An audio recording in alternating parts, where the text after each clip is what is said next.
The Scorpion. In the heart of a huge city, the Scorpion lived his life on the cold walls of buildings, wandering in search of food. Day after day, his small, silent steps carried him along dusty sidewalks and through the cracks of concrete, but the city was relentless. "What a bitter fate," he sighed, looking at the pale lights of the city that flickered like distant stars. "Why wasn't I born in a wild land, among stones and grass? Here, there is only noise, cars, and endless stretches of asphalt." Every night, the Scorpion sat under an eaves, dreaming of a place where he could feel his feet on stone and smell the damp earth.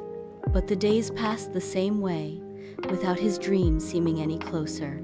Until one day, fate, always unpredictable, decided to change his life. Without understanding how, the Scorpion found himself in a dark and narrow place. His fine tactility felt the rough material of a canvas. He was in a backpack. The sudden movements and constant swaying showed him that someone was carrying the backpack on his back, going who knows where. Time seemed to dilate, and the road seemed endless. The Scorpion waited in silence, scared, but also curious. Finally, after what seemed like hours had passed, the backpack stopped. The door opened, letting in a ray of warm light. Cautiously, the Scorpion stuck his head out and his heart stopped for a moment. Before him stretched a view that even in his wildest dreams he would not have dared to imagine.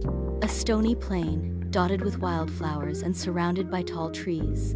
The sounds of birds filled the air, and the wind brought the fresh scents of grass and moss. Without thinking, the Scorpion got out of his backpack and ran to the nearest rock. He climbed onto it and raised his tail in victory. Now he had everything he had ever wanted.